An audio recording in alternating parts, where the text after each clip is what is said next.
En esta ocasión saludamos al abogado Mauricio Alarcón Salvador, director ejecutivo de la Fundación Ciudadanía y Desarrollo, a quien agradecemos por concedernos esta entrevista para con HCJB Noticias. Un buen día, abogado Alarcón. Buen día, Edwin. Un gran saludo para ti y para nuestra audiencia de HCJB. Queremos conversar sobre la consulta popular y referéndum que ha sido ya convocada por el Consejo Nacional Electoral por solicitud del presidente de la República. ¿Cuál es la lectura, el análisis que como fundación y en lo personal se ha efectuado, han realizado sobre esta consulta y referéndum?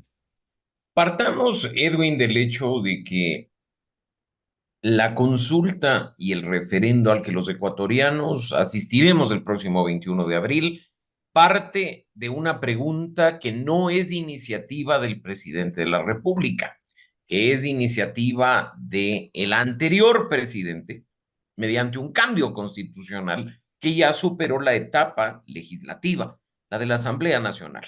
Esa pregunta es para ratificar ese cambio constitucional aprobado por la Asamblea para que los militares puedan hacer trabajo complementario a la Policía Nacional en lo que corresponde al orden y a la seguridad internos. La segunda parte de consulta popular viene de un primer paquete enviado por el presidente Noboa a evaluación de la Corte Constitucional para que pueda emitir un dictamen. Preguntas, hay que decirlo, en varios casos inoficiosas, irrelevantes, que incluso ya han sido atendidas por el propio Noboa a través de los proyectos de ley de urgencia en materia económica. Y una tercera parte que tiene que ver con cambios directos a la Constitución de un segundo paquete que envió Noboa a la Corte Constitucional y del cual quedaron únicamente cuatro preguntas. Quizá, diría yo, las más relevantes para el proceso del próximo 21 de abril, pues tienen relación directa con temas que durante mucho tiempo se han venido discutiendo, pero nadie se ha atrevido a tomar decisiones. Jueces de garantías constitucionales especializados, el tema del trabajo por horas, el tema del arbitraje internacional, son temas de cuestiones, de ítems que muchas veces generan polémica, discusiones y que, como he dicho, no han querido ser tratados. Lo cierto es que los ecuatorianos tendremos una papeleta de 11 preguntas el próximo 21 de abril con varios anexos que probablemente por su longitud no estemos dispuestos a leer, por lo cual espacios de voto informado, de discusión de contenido, son fundamentales para el país. ¿Qué diferencia podría haber en el caso de que gane el sí en el rol que están cumpliendo este momento las Fuerzas Armadas en el país con este estado de excepción? Y si es que el pueblo ecuatoriano dice que sí a esta pregunta relacionada con las Fuerzas Armadas. Edwin, no nos olvidemos que en enero Daniel Noboa emitió un decreto de estado de excepción de la mano de un decreto de declaratoria de conflicto armado interno que la Corte Constitucional ha demorado mucho en sacar su revisión de los mismos. Ya ahí se anticipa que lo decidido por el gobierno nacional está en la vía correcta, pero como su nombre lo indica, esa decisión es excepcional, no es una opción permanente. Y en particular, aquella pregunta que tiene que ver con lo aprobado por la Asamblea Nacional de Cambio Constitucional facultaría a que mucho de lo que hoy estamos viendo por excepción pueda convertirse, bajo ciertas condiciones específicas, en una regla general. Así es que ahí quizá está lo más importante respecto a aspectos de seguridad, pues en la parte de la consulta, y hay que decirlo, hay preguntas que resultan bastante inofensivas, porque creo que preguntarle al país si quiere o no que las Fuerzas Armadas revisen las armas y lo que está sucediendo alrededor de los centros de rehabilitación social, es algo que ya se está haciendo, es algo que ya se está viendo. No necesariamente eso implica la intervención directa de esos centros de rehabilitación social, que es lo que creo muchos hemos visto como una buena salida frente a los problemas. Así es que en materia de seguridad, Si bien es cierto que hay gente que cree que la consulta va a ser una medicina más, una dosis más de medicina para el problema que tenemos, aún está por verse. Creo que el camino por el que se ha optado ya sin consulta es bastante favorable. En la pregunta sobre el trabajo por horas, que aparentemente también hay sensibilidad en ese sentido, ¿cuáles podrían ser? ¿Cómo se evidenciarían los cambios siempre que el Ejecutivo gane la consulta popular? Si nos puede explicar. A ver, mucho se ha dicho que lo que se busca con esto es precarizar el trabajo de los ecuatorianos, eh, cambiar las condiciones de aquellos que ya en este momento tienen trabajo. Pero lo cierto es que incluso el texto de la consulta, del referendo de esta pregunta, ya está aclarando mucho de esos mitos que han surgido, ¿no? Se dice claramente si se quiere cambiar el texto constitucional y derivado de ello también el texto del Código del Trabajo para poner en vigencia un contrato de trabajo a plazo fijo y por horas. Pero dice claramente cuando se celebre por primera vez entre el mismo empleador y trabajador, lo que quiere decir que aquellos que ya tienen un contrato firmado no pueden cambiar de modalidad contractual. Esta pregunta, que viabiliza nuevas formas de contratación, lo que busca es generar nuevas fuentes de empleo, no, como la propia pregunta dice, afectar derechos adquiridos de los trabajadores. Así es que basta leer el texto y tener un poco de comprensión lectora para empezar a desmitificar aquello que lamentablemente se está diciendo en muchos medios de comunicación. ¿Qué puede pasar si ese trabajador deja en esa institución una relación laboral y va a tener otro primer contrato en otra institución, asimismo por horas? Es que ahí viene el punto. Si es que cambia el trabajo, ya no hay el mismo empleador y el mismo trabajador con el cual se adquirió derechos laborales. Estamos hablando de, ahí sí, lo que dice la pregunta, la celebración por primera vez de un contrato de trabajo a plazo fijo y por horas entre un nuevo empleador y un nuevo trabajador. Así es que en este caso, al hablar en definitiva de una nueva relación laboral, cabe esa posibilidad, pero no quiere decir que se va sobre la marcha del trabajo que ya se realiza a cambiar las condiciones si es que esta pregunta es efectivamente trabajada digamos, aprobada por los ecuatorianos el próximo 21 de abril. Estamos conversando con el doctor Mauricio Alarcón Salvador, director ejecutivo de la Fundación Ciudadanía y Desarrollo, sobre la consulta y referéndum que ha sido ya convocada para el 21 de abril, donde los ecuatorianos y ecuatorianas acudiremos nuevamente a las urnas a decir nuestro punto de vista, si estamos o no de acuerdo con lo que nos está planteando el presidente de la República. Ahora sí me gustaría también que si nos puede explicar algunas de las preguntas son de enmienda constitucional, que las de referéndum, sobre todo. Las del ¿Cuáles referéndum, son así es. estas preguntas y qué es lo que implica, doctor, si nos puede explicar? Otro tema que ha sido polémico y que incluso, mi estimado Edwin, fue ya objeto del referendo de Guillermo Lasso el año pasado, es el de la extradición. Y esta es la primera pregunta que verán los ecuatorianos y veremos los ecuatorianos al momento de asistir el próximo 21 de abril, porque lo que se nos está preguntando nuevamente es si estamos de acuerdo con permitir la extradición de ecuatorianos. La redacción respecto del año pasado cambia. Yo diría es más positiva en el sentido de que se menciona no solo temas constitucionales, sino parámetros internacionales, los instrumentos internacionales. Y esto va en línea de que hasta el día de hoy, desde la vigencia de la Constitución de 2008, los ecuatorianos no podemos ser extraditados. Hay una eh, de negación de esa posibilidad cuando la justicia de otro país reclame ecuatoriano. No quiere decir que de aprobarse esta pregunta en el referendo, el día de mañana, Edwin, van a empezar a llover pedidos de extradición de ecuatorianos.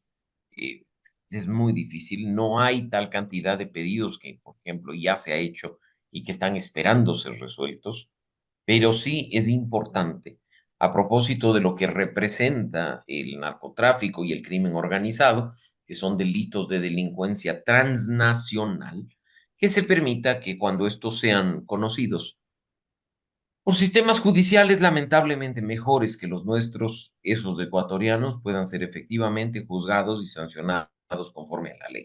Así es que la primera pregunta de cambio constitucional abre la posibilidad de que los ecuatorianos podamos ser extraditados, sacados del país para ser juzgados por jueces de otros países.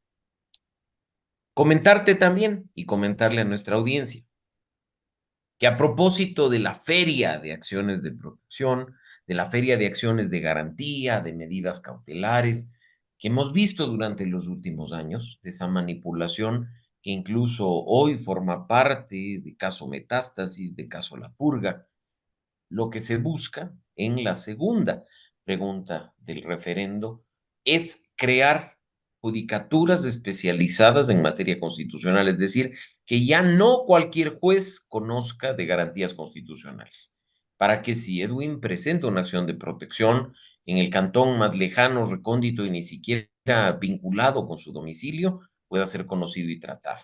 Esas acciones de protección que se han utilizado para liberar a delincuentes no van a poder ser si es que esta pregunta es aprobada. Pero ahora, ojo, no pensemos que si se obtiene un sí en esta segunda pregunta, el día de mañana ya vamos a tener jueces de garantías constitucionales. Es un proceso que toma tiempo, porque acá, si bien la enmienda constitucional entra en vigencia de manera automática, hay que reformar normas secundarias a través de la Asamblea Nacional y, por supuesto, crear nuevas judicaturas, crear nuevos espacios para jueces demanda recursos económicos. El Estado tendrá que asignar más recursos al sector justicia para asegurarse que a lo largo y ancho del país podamos tener nosotros, en este caso, jueces competentes para la materia constitucional de forma específica, así como también salas especializadas, en este caso,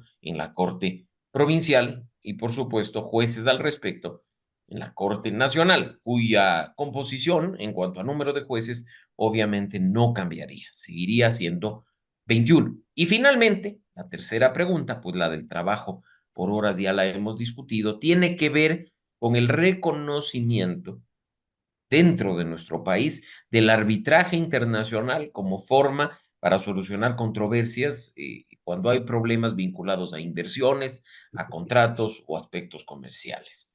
En la Constitución de 2008 se sacó este tema argumentando temas de soberanía, pero lo cierto es que 16 años más tarde, con la vigencia de la Constitución, lo que hemos visto ha sido problemas respecto de lo que significa esos inversionistas que se la piensan bien, una justicia podrida dentro del país, en meter un centavo acá en lugar de poder someterse a estas decisiones de tribunales independientes, ojo, me refiero al arbitraje, que generalmente se da en otros países o vinculado a organismos internacionales. Si es que aquí, si es que se aprueba la tercera pregunta del referendo, se dice que el Estado ecuatoriano puede entonces celebrar tratados, suscribir instrumentos internacionales que incluyan reglas de solución de controversias, de problemas y de conflictos mediante el arbitraje internacional. ¿Cuánto tiempo o plazo tendría la Asamblea Nacional o el Legislativo para hacer estos cambios en el caso de triunfar el sí, insistimos, en el referéndum y la consulta popular? ¿Y cuánto podrían los asambleístas, los legisladores interpretar, quizá para plasmar en las leyes la respuesta del pueblo ecuatoriano? A ver, partamos del hecho de, como mencionaba, tenemos 11 preguntas y perdón que vuelva a ser en lo posible así de específico. La que viene de la Asamblea Nacional es solo ratificar algo que ya ha sido aprobado a nivel legislativo. No va a haber trabajo adicional. No es que el día de mañana la Asamblea va a volver a intervenir para cambiar este tema. Ya nos dicen, ¿está usted de acuerdo con que las Fuerzas Armadas puedan hacer apoyo complementario a la Policía Nacional para temas de seguridad interna vinculados al combate del crimen organizado? Y nos dan un anexo. En el anexo se nos reforma textos constitucionales. El artículo 158 específicamente y unas disposiciones generales transitorias de la Asamblea Nacional, de la Constitución mediante la Asamblea Nacional. No interviene la Asamblea. Si nosotros votamos que sí en esta pregunta, entra automáticamente en vigencia. Ojo, tenemos las 4 preguntas de referendo que tienen relación directa con la propuesta, la iniciativa del Ejecutivo. En el caso de la extradición, el anexo cambia un artículo de la Constitución y un par de artículos de la ley de extradición. Si es que votamos sí, estas reformas operan con carácter inmediato. No obstante, como he mencionado, su implementación va a demorar un poco. Incluso en el tema de la extradición, Edwin, no nos olvidemos que habrá que esperar a que llegue un pedido formal de la justicia de otro país sobre la base de convenios de extradición para que podamos extraditar formalmente a algún ecuatoriano. La segunda pregunta, la que tiene que ver con las judicaturas especializadas de garantías de lo constitucional, se cambia en el anexo un artículo de la Constitución, se reforman artículos de la Ley Orgánica de Garantías Jurisdiccionales y Control Constitucional, pero habrán que hacerse también reformas secundarias. Si bien ya cambia de aprobarse la pregunta, la Constitución y la ley, hay mucho que se tiene que trabajar, incluso acá, dejando por fuera cualquier intención de la Asamblea Nacional. Edwin, tú sabes que para nombrar jueces debe haber un concurso público. Y un concurso público para nombrar jueces para todo el país puede estar demorando entre 8 12 meses, como sucedió en su momento, recordará nuestra audiencia, cuando se abrió el concurso y se terminó designando a los denominados jueces anticorrupción. En el tema del arbitraje internacional, el cambio es únicamente constitucional. El anexo no cambia normas secundarias. El anexo lo que cambia es un artículo de la Constitución, el 422. Y finalmente, en lo del Código del Trabajo y la Constitución para lo del trabajo por horas, el anexo ya cambia algunos temas. No obstante, como sabemos, las relaciones laborales están sí concentradas en la Constitución, en el Código del Trabajo, pero también en algunas otras normas derivadas, de nuevo, que en este caso las emite hasta el Ministerio del Trabajo, que tendrán que ajustarse en función de lo que aprueben los ecuatorianos. ¿Será más rápida la entrada en vigencia de las preguntas vinculadas al referendo en el caso de obtener una respuesta positiva? Claro que sí, porque si nos vamos, Edwin, y con esto termino la respuesta, mil disculpas por extenderme, a las 6 preguntas de consulta popular, los anexos lo que dicen en definitiva es: el presidente, en caso de ser aprobada la pregunta, enviará un proyecto de ley a la Asamblea. Y la Asamblea, aunque le establece un plazo, tendrá que debatir y aprobar la reforma, que después será vetada por el presidente y finalmente solo verá la luz cuando sea promulgada, publicada en el registro oficial. Y no nos olvidemos que proyectos de ley, desde la iniciativa presidencial hasta que efectivamente tengan en vigencia, tienen cambios, sufren modificaciones, con lo cual, de las 6 preguntas de consulta popular, insisto, no todo está dicho.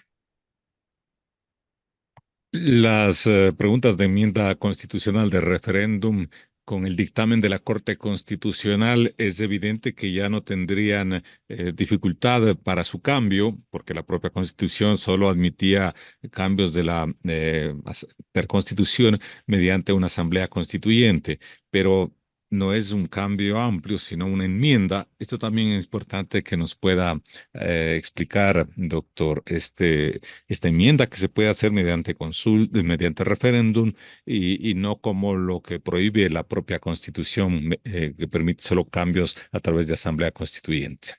Mitos y verdades, mi estimado Edwin, y qué bueno que hagas la pregunta. Nuestra Constitución tiene candados, es decir, bloqueos para que no cualquiera crea que pueda cambiar. los textos constitucionales, de estos candados constitucionales que están establecidos en la propia Constitución. Y lo que se dice, en definitiva, es que hay dos caminos. El uno, el de la enmienda, y el otro, el de la reforma parcial. La enmienda puede darse cuando no se altera ni la estructura constitucional, ni el carácter ni los elementos constitutivos del Estado, cuando no se establece restricciones de derechos o cuando no se intenta modificar precisamente el procedimiento de cambio de textos constitucionales. En este caso, la enmienda procede si el presidente de la República o la ciudadanía, recogiendo al menos el 8% de las firmas, solicita un referendo, o si hay una iniciativa dentro de la Asamblea Nacional, liderada, motivada, sustentada por la tercera parte de sus miembros. Esta enmienda que va por la vía del referendo es limitada a no topar aquellos temas que he mencionado y si se aprueba mediante el voto de la ciudadanía, entra automáticamente en vigencia. Ojo, en el caso de la Asamblea Nacional, en lo que significa el debate legislativo de una enmienda, la lideran, la proponen un tercio, pero para aprobarlo se necesita 2/3, esos 92 votos, lo cual hace un poco más complicado. Ahora, la segunda parte de cambio constitucional, la de la reforma parcial, tampoco permite que se restrinjan derechos y garantías o que se modifique el procedimiento de reforma constitucional, pero en este caso esa reforma parcial puede también surgir de iniciativa del presidente, puede surgir de iniciativa de la ciudadanía con un número menor de firmas, apenas el 1% de quienes constan o constamos registrados en el padrón electoral, o una resolución aprobada por mayoría simple de los integrantes de la Asamblea Nacional. Pero en este caso, la reforma parcial, como aquella de la primera pregunta que veremos en abril, tiene que ser tramitada por la Asamblea en 2 debates, tiene que ser aprobada por la Asamblea Nacional y terminar en un referendo por parte de la ciudadanía. Así es que ahí tú tienes los dos casos, el de la enmienda y el de la reforma parcial. La reforma parcial, que pasa siempre por la Asamblea Nacional y termina en un referendo, la enmienda que pasa por el referendo, generalmente brinca la Asamblea Nacional y entra en vigencia de manera inmediata si es que el resultado es positivo. Muchísimas gracias por la entrevista al doctor Mauricio Alarcón Salvador, director ejecutivo de la Fundación Ciudadanía y Desarrollo. Hemos hablado sobre la consulta popular y referéndum que está convocado para el próximo 21 de abril. Muchísimas gracias, un buen día, hasta una próxima oportunidad, doctor. Siempre un gusto, Edwin, un gran abrazo a la distancia para ti y para la audiencia de HCJB.